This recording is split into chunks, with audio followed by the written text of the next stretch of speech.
Hey everyone, today we're going to draw swords and take to feudal Japan to review Shadow Tactics, Blades of the Shogun.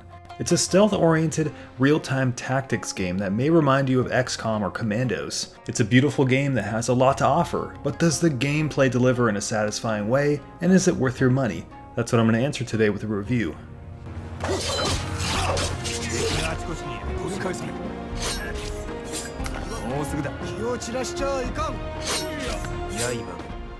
But before we kick things off, I do have a copy of the game to give away to a subscriber. Just thumbs up the video and comment below telling the community why you want to play Shadow Tactics. I'll post the winner on my Twitter in the next couple days.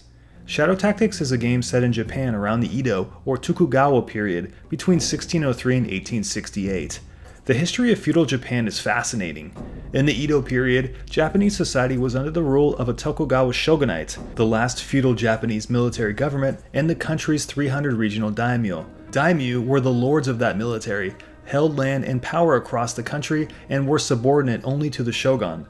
The word shogun is short for Sai Taishogun, which was the military director that oversaw the shogunate and ruled with absolute power. In Shadow Tactics, the story begins as a new shogun seizes power over Japan and enforces nationwide peace. He recruits 5 specialists with skills of assassination, sabotage, and espionage. Thus, you are literally the Blades of the Shogun. The team must fight against the mysterious Kaj-sama, who plans to overthrow the shogun in their efforts to bring peace and neutrality to Japan. You begin the game as Hayato, a hired shinobi, armed with the job of sneaking into a rebel base and opening the gates of the stronghold from within. Unlike a lot of strategy and tactics games that require intense amounts of learning, the first level exists in unison with a fantastic tutorial.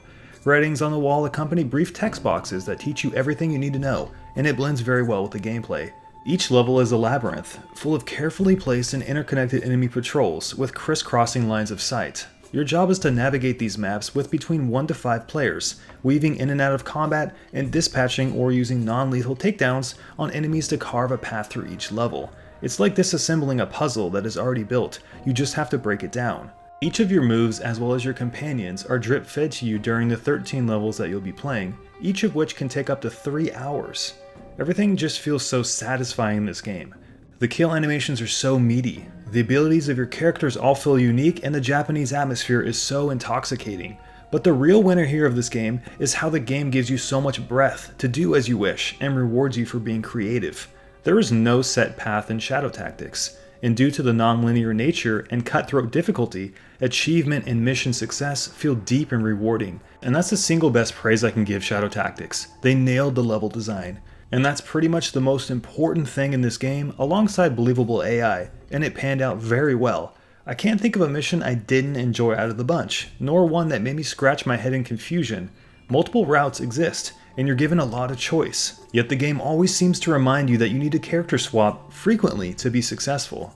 But you'll always need to be on your guard too, because death can come very, very quickly.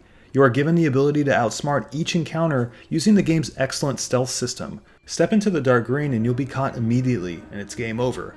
But crouch and walk into the light green and you'll be able to sneak by. Upon booting up Shadow Tactics, you know you're in for a treat.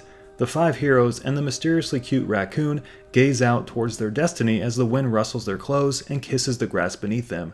Triumphant yet sorrowful Japanese-style orchestral music plays in the background that seems to bring the characters to life.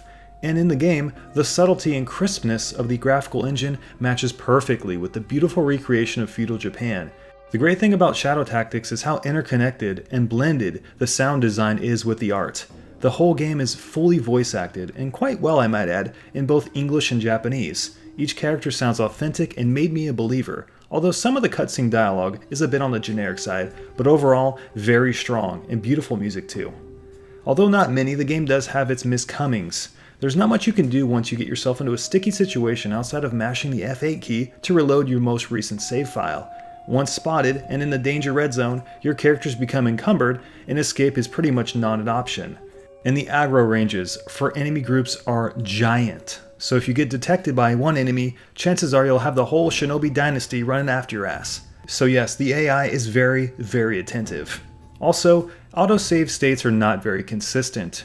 You would expect after progressing through a fight and then seeing a cutscene that the game would autosave for you, but not so much. You need to quick save a lot, and learn not to rely on the game to do it for you. But with that said, however, the nifty timer at the top of your screen displaying the time since you've last quick-saved is a hell of a nice feature, and very thoughtful as it meshes with the difficulty curve. And lastly, the animations when rounding stationary items like wagons, boxes, or houses, they seem stiff and clunky, like your characters have giant sticks shoved up their asses. But as a whole, the animations are stylish and well done. Titles like Deus Ex, Splinter Cell, and Assassin's Creed deliver a sense of stealth-based gameplay in third person, and when you combine that with the isometric party-based gameplay of a game like Tyranny, the result is Shadow Tactics: Blades of the Shogun.